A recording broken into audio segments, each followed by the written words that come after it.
নমস্কাৰ বাইদেউসকল, অসম ৰাজ্যিক অংগনবাড়ী কৰ্মী আৰু সহায়িকা সন্থাই ৰাজ্যৰ অংগনবাড়ী কৰ্মী আৰু সহায়িকাসকলৰ সমস্যা সমাধানৰ দাবীৰে পুনৰ যোৱা 14 আগষ্ট 2024 তাৰিখে বিভাগীয় সঞ্চালক মহোদয়ক এই পত্ৰখন দিছে।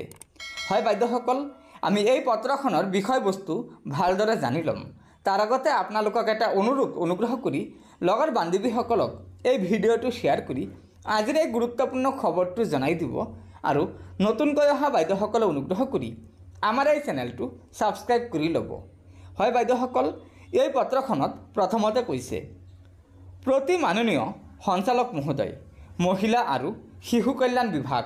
তাৰ পিছত পত্ৰখনৰ বিষয় আছে, সঞ্চালক মহোদয় আৰু মাননীয় মন্ত্ৰী মহোদয়ৰে হোৱা আলোচনা অনুসৰি আশ্বাস বা প্ৰতিশ্ৰুতিবোৰ কাৰ্যকৰীকৰণৰ আবেদন।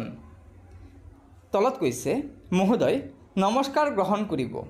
আমি অসম ৰাজ্যিক অংগনবাড়ী কৰ্মী সহায়িকা সন্থাই সন্মান সহকাৰে আপোনাক জনাওঁ যে মাননী বৃদ্ধিৰ প্ৰস্তাৱৰ বিষয়ে আপোনাৰ পৰা সঠিক উত্তৰ পোৱাৰ বাবে অনুৰোধ জনালোঁ। মাননী বৃদ্ধিৰ লগতে তলত উল্লেখ কৰা কেইটামান গুৰুত্বপূৰ্ণ সমস্যা হৈছে, 1 নম্বৰ, মহিলা আৰু শিশু কল্যাণ বিভাগে ঘোষণা কৰা মতে 3966 গৰাকী মিনি কৰ্মীক অতি শীঘ্ৰে পূৰ্ণাংগ কৰ্মীৰ মৰ্যাদা দিয়ক। 2 নম্বৰত কৈছে, ইতিমধ্যে খালী হৈ থকা কৰ্মী আৰু সহায়িকা পদবোৰ পূৰণ কৰক।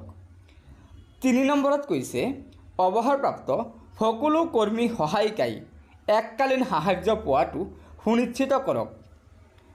4 নম্বৰত কৈছে, সহায়িকাৰ পদোন্নতিৰ ক্ষেত্ৰত বয়সৰ ঊৰ্ধ্বসীমাৰ নিৰ্দেশনা চৰকাৰীভাৱে ঘোষণা কৰক। 5 নম্বৰত কৈছে, কৰ্মৰত কৰ্মীৰ বাবে সংৰক্ষিত মুখ্য সেৱিকা পদসমূহ অতি শীঘ্ৰে পূৰণ কৰাৰ যাৱতীয় ব্যৱস্থা গ্ৰহণ কৰক।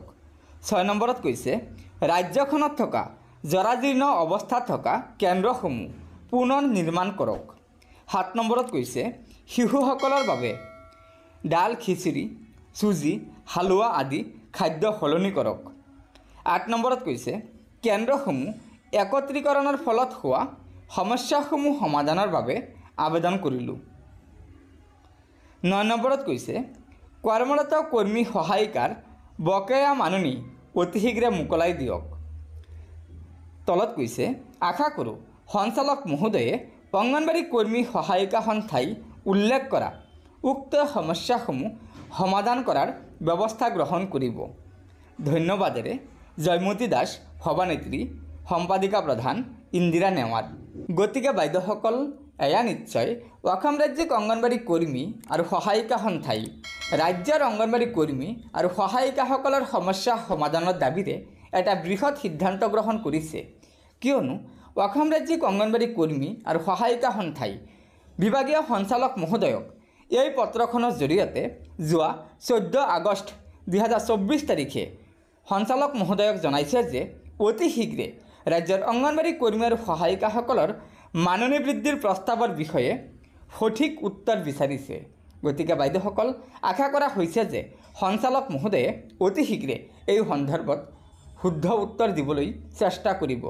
গতিকে বাইদেউসকল, লগৰ বান্ধৱীসকলক এই ভিডিঅ'টো শ্বেয়াৰ কৰি আজিৰ এই গুৰুত্বপূৰ্ণ খবৰটো জনাই দিব আৰু নতুনকৈ অহা বাইদেউসকলে অনুগ্ৰহ কৰি আমাৰ এই চেনেলটো ছাবস্ক্ৰাইব কৰি ল'ব। ধন্যবাদ।